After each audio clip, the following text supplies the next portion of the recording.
आहा, आंब्याच्या वासाने मन कसं मोहरून निघतं ना.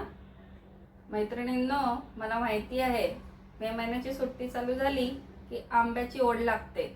आमच्या घरात सुद्धा मम्मा अगदी भरपेट आंबे आणायची, कारण की तिचं म्हणणं असं होतं की हे सीजनल फ्रूट फळांचा राजा तर आहेच, पण त्याने तुमची रक्तवाढ किंवा कॉन्स्टिपेशन्स किंवा ॲनिमिया या सगळ्याच गोष्टी कंट्रोलमध्ये येतात. म्हणून मे महिन्याच्या सुट्टीमध्ये आमच्या घरात तर भरपूर आंबे असायचे. मग त्या आंब्यांचा आमरस म्हणा किंवा आंब्याची वडी म्हणा, आंब्याची पोळी म्हणा, अशा सगळ्या रेसिपीज चालूच असायच्या. आणि मे महिन्याची सुट्टी अगदी त्या आंब्याचा मनसोक्त आस्वाद घेत निघायची. त्यामुळे आज कांतास किचन शोच्या एपिसोडमध्ये मम्माच्या हातच्या खास स्पेशल इन्ग्रेडियंट्स टाकून बनणारा आमरस मी तुम्हाला दाखवणार आहे. आणि त्या इन्ग्रेडियंट्समध्ये अशा काही स्पेशल गोष्टी आहेत जो तो आमरस थोडासा हटके हात असणार आहे. आमरसासाठी मम्मा स्पेशल आंबे निवडायची, कारण की तिचं म्हणणं असं होतं बाकीच्या दुसऱ्या आंब्यांपेक्षा या आंब्यांचा आमरस अप्रतिम होतो, आणि तो खरंच आहे. त्यामुळे ह्या आमरसासाठी आपल्याला देवगड हापूस लागणार आहे की जो चांगला पिकलेला असणार आहे. त्याच्यानंतर तिची खास ट्रिक म्हणून त्या आमरसामध्ये ती काही पावडरही टाकायची, जेणेकरून तो आमरस आपल्या शरीराला बाधायचा नाही. त्यामुळे त्या पावडरींचं सिक्रेट मी तुम्हाला सांगणार आहे. या आमरसाबरोबरच टाकताना त्या आमरसामध्ये थोडासा गूळ लागणार आहे आपल्याला. त्याच्यानंतर थोडीशी सुंठ पावडर, थोडीशी जायफळ पावडर आणि बडीशेप आणि वेलची हे मिक्स करून चांगलं मिक्सरमधून वाटून केलेली पूड, आणि आपल्याला त्याच्यासाठी थोडंसं थंडगार दूध लागणार आहे. सो चला तर माझ्याबरोबर बनवूया मस्त असा आमरस. आमरसासाठी आंबे चांगले पिकलेले बघून घ्यायचे आणि त्याची सालं जी आहेत ती काढून घ्यायची आहेत.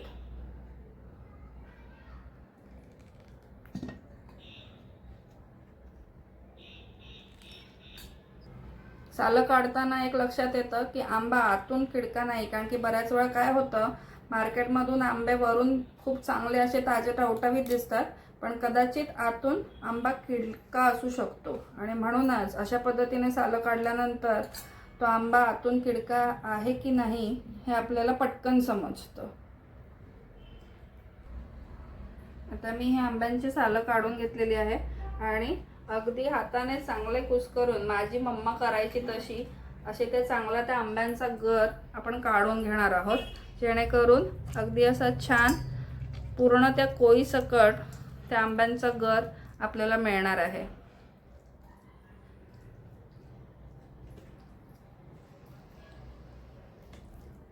आई म्हणायची की असं हाताने आंबा कुस्करला ना की आपल्या हाताची चव थोडीशी त्या आमरसामध्ये उतरते. आणि म्हणूनच आमच्याकडे आमरस करताना अगदी सगळे आम्ही लाईनीत बसायचो आणि मस्तपैकी त्या आंब्याचा आमरस असा कोळून कोळून काढला जायचा.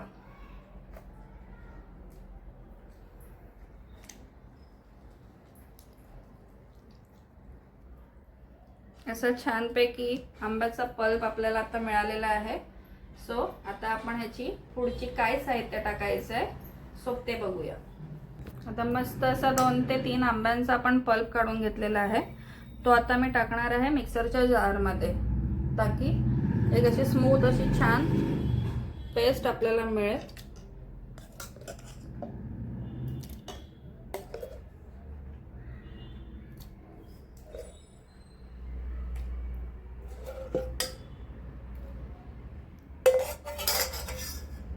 त्याच्यानंतर हे जे सिक्रेट इन्ग्रेडियंट्स आहेत ते मम्माचे स्पेशल इन्ग्रेडियंट्स आहेत की जेणेकरून आमरस जो आहे तो कितीही खाल्ला तरी बाधत नाही.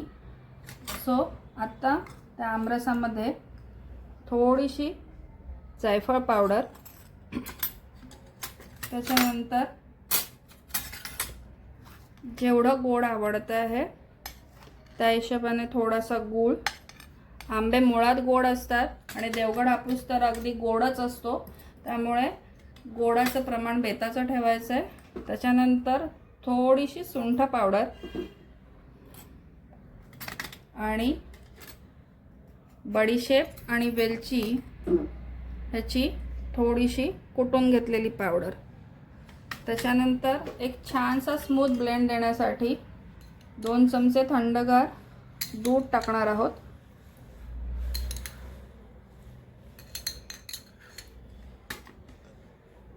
आता याची मिक्सरला एक छानशी पेस्ट करून घ्यायची आहे.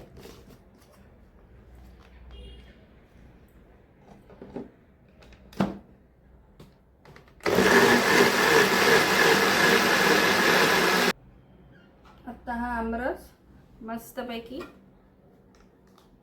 बाउलमध्ये काढून घेऊया.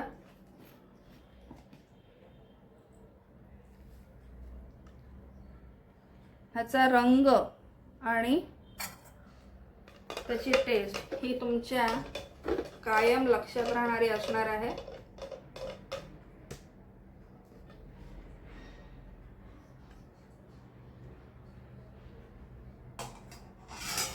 ताज्या देवगड हापूस आंब्यांचा आमरस तुमच्या सगळ्यांसाठी तयार आहे.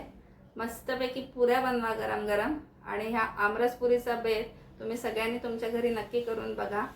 कांताज किचन शोचा आजचा एपिसोड तुम्हाला कसा वाटला हे मला नक्की कळवा आणि येस, लाईक, शेअर आणि सबस्क्राईब करायला विसरू नका.